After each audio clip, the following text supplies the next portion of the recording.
we are at the Fan Expo with Scott and Scott. I'm Scott. I'm Scott. And I'm not. Right. Scott and Scott are of the series, well, let me go ahead and turn things over to you. Tell me about your series. We do a show called Tights and Fights. We're actually, there's two shows. There's Tights and Fights Captain Euchre, featuring Captain Euchre. That was the first series. I played Captain Euchre. And then there's the new series, Tights and Fights Ashes, which is about what happens to various superheroes and supervillains in the wake of Captain Euchre's mysterious kidnapping. Crazy. And I play evil Trojan Borscht in the new show. Who looks a lot like Captain Euchre. What's that all It's a about? mystery. You don't know. Evil Trojan Borscht? Evil Trojan Borscht. Borscht, as in the cold soup served with beets. He's actually got beets on his costume. Beats of Injustice. The beets of injustice, yes. The beats of injustice. Yes. And I am Scott Watkins, and I play the plumber on Tights and Fights Ashes. I actually had a very brief appearance in Tights and Fights Captain Euchre, which led to my my being part of Tights and Fights Ashes. His emoting while tied and gagged. Yes. Stunning. Stunning. Legendary. Yes. And we had to continue the character. It's true. Yes. So basically, Captain Euchre went missing at the end of Tights and Fights Captain Euchre. So at the beginning of Ashes, a number of us are looking for him. I am looking for him because he kidnapped me, and because of that, I lost my job and my wife left me and I can't talk to my kid anymore. So I figure the way to get all that back is to find him and get him to pay me the money he owes me. All right. So, and I figure the best way to do that is to become a superhero. So I set out to become a superhero. Never trust a plumber with a bill. Never, exactly. That's the thing, we're relentless then. So the series is about, it's got 4 different character streams of people who are looking for Captain Euchre. There's myself, the plumber, who wants his money back.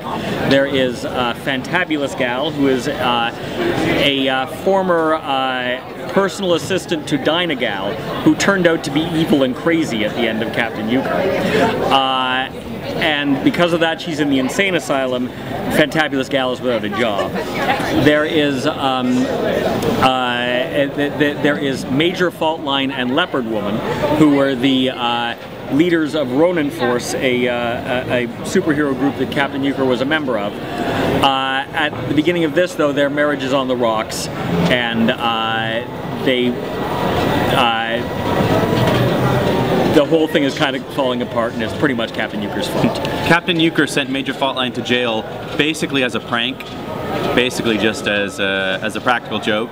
Yeah. And while Major Faultline was in jail, Leopard Woman decided that she liked her alone time. And so now their marriage is crumbling. Yes. All because of Captain Euchre. Yes. So it's really all Captain Euchre's fault, which means it's all his fault. And Tights and Fights Ashes is broken up into 3 chapters. So far we've released chapters 1 and 2. We have 121 episodes on YouTube. Chapter 3 starts in October. We got 63 more episodes coming at ya. And it's all one big overarching story about the secret evil that's behind the disappearance of Captain Euchre and its plan to enslave the universe. Yes. There's a whole lot of universe enslaving and trying to, you know... I hate that universe enslaving. Well, really, I mean, why does everybody do it, you know? And actually, okay, that's a big part of what's cool about this series, because if you're wondering why superheroes do the things they do, this is what that's about. Because, I mean, when you get right down to it, you know, the doing good for humanity only goes so far. It's egos, it's pettiness, it's wanting my damn money back. It's all that stuff. All the bitter disputes that you have with your coworkers. That's what goes on with real superheroes. Superheroes are just like you, except they make earthquakes. Yeah. Yeah. and our warrior cat queens. Yes. Yeah, Titan Fights, the idea behind Titan Fights was always taking people with superpowers, with legitimate superpowers, and having them go through the same day-to-day problems that we all have to deal with. Yeah. Which makes them come across like jerks. Some of them are jerks, but it makes them come across as less than heroic. But really, they're just trying to get through their day. Yeah. So there might be a special secret message in there somewhere that heroes are just like you and me? Well, not like you. Oh, okay. So how does the plumber defeat the evil ones? Well, the plumber actually doesn't really have any powers. I mean, he just decided he wanted to be a superhero, figured that plumbing was a good enough power because it worked for the Mario Brothers. He goes about trying to do stuff. He does for a bit try to give himself superpowers on the grounds that his father actually secretly was a superhero, the electrician, who could channel electricity with the power of his mind in an extension cord. Nothing else. Nothing else. And so I spend a bit of time trying to get myself into accidents with microwaves and that kind of thing in the hopes that that will give me superpowers. But in the end, I kind of am the one who does a certain amount of the grunt work and goes out and finds stuff out, even if I don't necessarily know what I'm finding out when I'm doing it. So, and as a bit of a spoiler alert, the plumber saves the day by accidentally screwing up killing everyone. Yeah. You'll have to watch chapter 3 to find out what exactly that means. But everyone is alive at the end of chapter 3 because this guy couldn't follow brainwashed evil instructions. Yes, that's the... Don't tell this to everyone at home. I mean, until you said that, I was thinking he was kind of a poor man's Batman. It's like that. Only kind of... Only incompetent. Yes, poor man's incompetent Batman. No money, no competence, but... Yeah. Basically. The will to help. Yes. Yes, exactly. Sort of. Will to plumb. The will to plumb. Yes. Yes, it's a whole thing.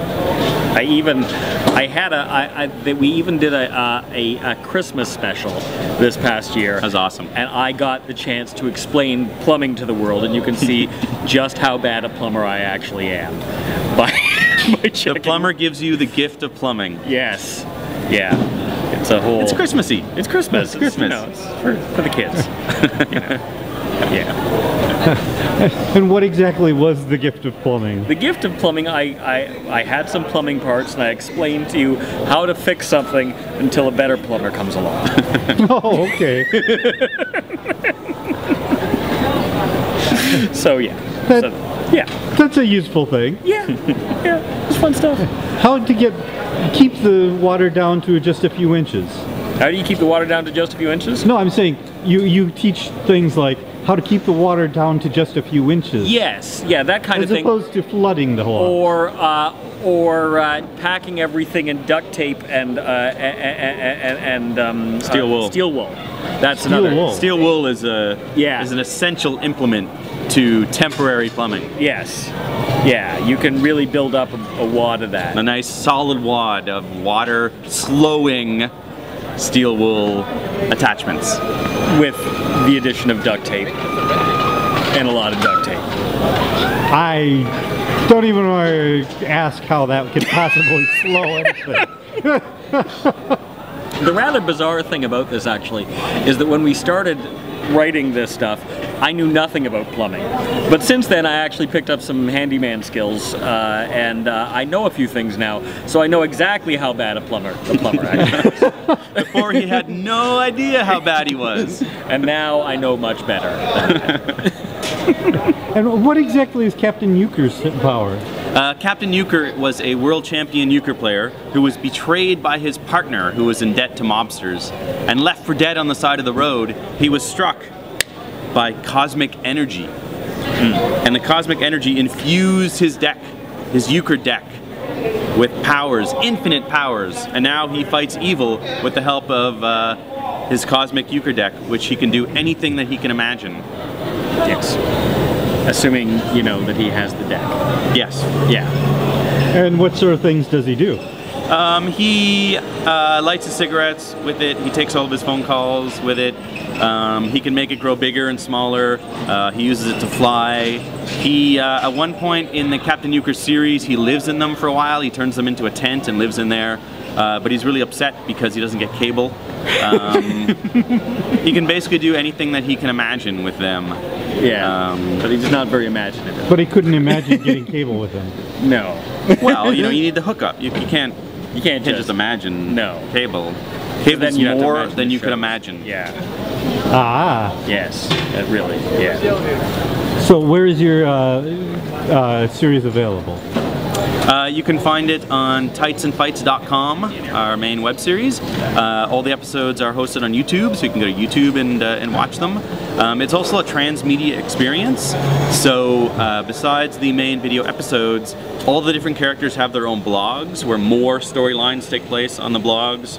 Mm-hmm. They have their own Twitter accounts, they have their own Facebook accounts, they have their own YouTube accounts where they talk back and forth. They even talk to like actual people. Like, well, we're not sure how actual they are. They are on YouTube. They could be. they could be pretend people. Yeah. Yeah. But if you go to TightsandFights.com, everything's hosted there, or anywhere where you're on the internet, pretty much we're there. Yeah. Very cool. And how are you funded? We were granted funding by an organization called the Independent Production Fund, and last year they had their first year of their web series fund, and we were lucky enough to be selected as one of the recipients in that fund. Since then, we're still shooting, we're still in production on Chapter 3, and they have actually awarded the second year of the web series funding. Our idea from the start was to do 183 episodes, a bulk of content, instead of doing like 6 or 8 or even 10 like other web series do. So it's been a marathon, but we're really really grateful to the IPF for the chance to be silly superheroes. Yes, and that's kind of that's the way things go in Canada. A lot of it comes from government funding. You know, it's communist. It's communism, basically. It's basically, essentially. Yeah. You know how you have capitalism? We don't have that. We don't know. No. I hear we're getting it. Yeah. I hear that it's going to be up here soon. Well, yeah. With Target. But we won't get all the channels. We won't know. It'll be a fraction of the capitalism you have. Comrades. Okay, it's been a pleasure chatting with you two gentlemen. Now, before we go, let me ask you a couple of quick questions. Okay. And there's got to be some interesting story that if I had the mysterious question to ask you, it would bring a light to your eye and make you go, oh, the most wonderful, interesting thing I could possibly tell you is... Scott? Let me think. No thinking, just tell me. I don't have anything off the top of my head. I think one of the most amazing things about doing the series is that in the transmedia elements, when we're telling the story over blogs and Twitter and Facebook, some fans have actually started playing along with the show. For instance, Leopard Woman for a long time has to decide whether she's going to stay on the surface of the Earth with her husband, Major Faultline, or if she's going to go back to her kingdom of Lepardia, the kingdom of the cats in the center of the planet, and help save it from the robot army. And she's thinking about this for a long time and trying to decide. So one of our fans said, oh, I'll go down there and check it out for you. And so just on his own volition, this guy on Twitter engaged in this dialogue for like a month of like, this is happening and that's happening and this is happening. And he's like, oh, I met the bunnies. And so Leopard Woman, we decided doing the transmedia writing on the fly that she hated the bunnies. And so from there it was like a whole storyline that spun off about the evil bunnies. Evil bunnies. And it was just all because this fan of ours wanted to be involved and just entered and became part of the story. Yeah, he's a werewolf or something, isn't he? He is, I'm trying to remember his Twitter name. I think he's Werewolf13 or something on Twitter. Yeah, so that means there's 12 other werewolves. I don't think so. Show went well? Oh, yeah. Well, Scott, now that Scott gave me a little bit of an interesting tidbit, what about you? What about me? I suppose I could talk about how great it is working on this stuff because you get to interact immediately with fans. Or I could tell you a story of meeting Scott at the restaurant he worked at and him drinking an entire cup of salad dressing. Which would you prefer to hear? Oh, well, how about both? All right. Well, you know, I mean, it's one thing I find really amazing about this kind of work is that the feedback from fans is pretty much immediate, and they do kind of take it into their. Okay, Scott, Yes. you were saying. I was saying, okay, do you want me to start from the beginning on that or just keep going? It's up to you. Okay. All right. Well, I was saying that what I love about this whole undertaking is that it's a much more immediate connection to the fans. The fans do they do participate, as we've said in the transmedia thing. They do kind of answer right back to you. It's actually kind of a lot easier to be accessible to the fans when you're doing a web series work. And in a lot of times when you're dealing with bigger television production, you just kind of do it. It goes away for a while. You eventually find out it's on television, and that is the end of it, unless someone actually spots you in the street and says something.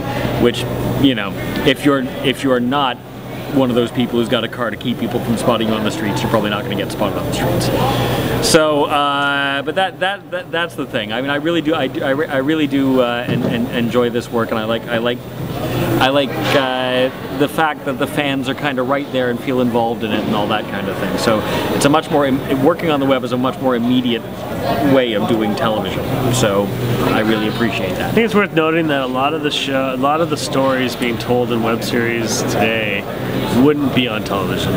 They wouldn't make television, mainly because, especially in Canada, there's not a lot of risk-taking going on in television. Basically, the same people get shows every year. There's only 5 shows get made every year, or something like that. So, like, it's really tough. And we went years and years of pitching shows, and now we've just made our own. Told our own stories 3 or 4 times in different web series. So if you want to be a television producer, television director or something, you're going to have a long road ahead. And there's no way, like there used to be methods that you could use to prove yourself, like calling card films and other programs for new filmmakers and new television producers. And those have pretty much been cut since the 90s. So web series is your way to make a mark and prove that you can tell a story in, you know, a funny way or concise way or dramatic way or whatever you want to do, without being told no by some executive. And you are Christopher, what was your last name? Christopher Guest. Not that Christopher Guest. Just a Christopher Guest. Just a Christopher Guest. I was gonna get excited all of a sudden. Don't ask me to do a British accent, it's bad news. Yeah. I knew you were a guest, but what's your last name?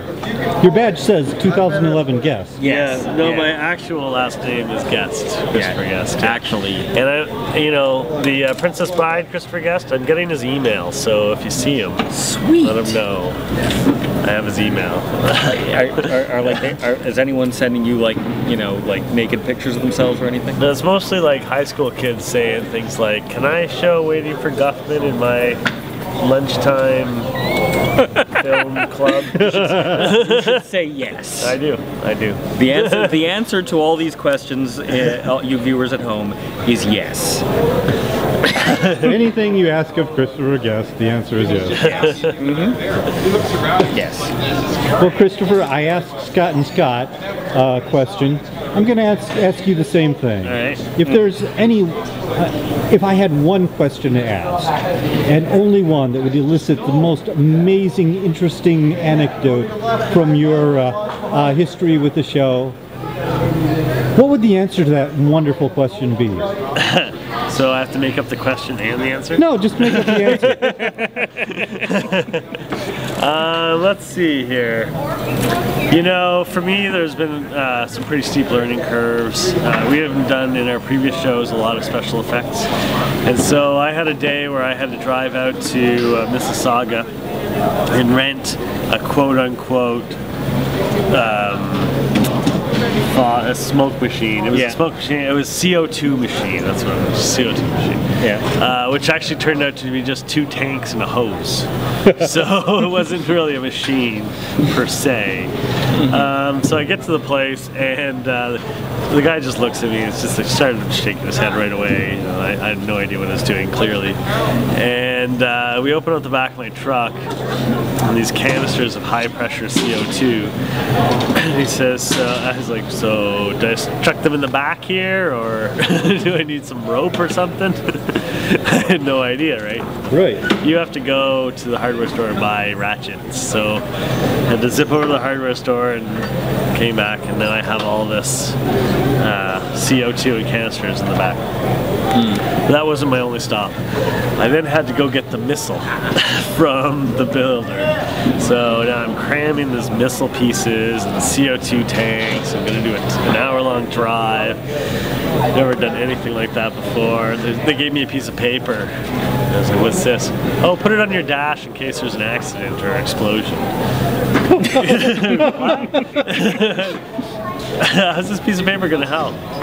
It already exploded, right? On the highway. Will they even be able to read it at that point? I don't know. I guess identify what blew up after the fact. Sure. What toxicness they have to clean up. In the end, the effect looked great. It really worked out. Everyone got to participate. People said they had a blast making it happen. Made the missile take off.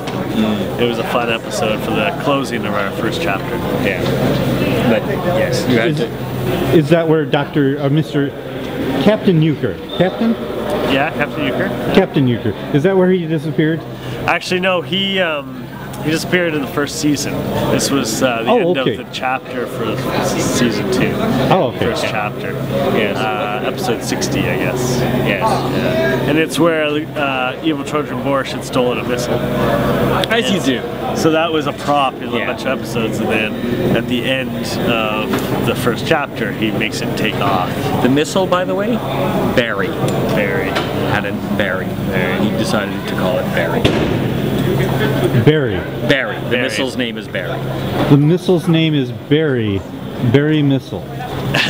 Well, Evil Trojan Borscht gives, he doesn't distinguish between inanimate objects and living things.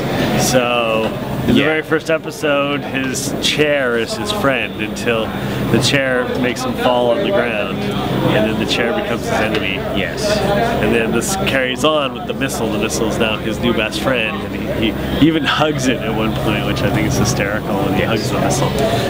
But then the missile gets blasted off, right? And Major Faultline takes care of the missile, so there's no damage.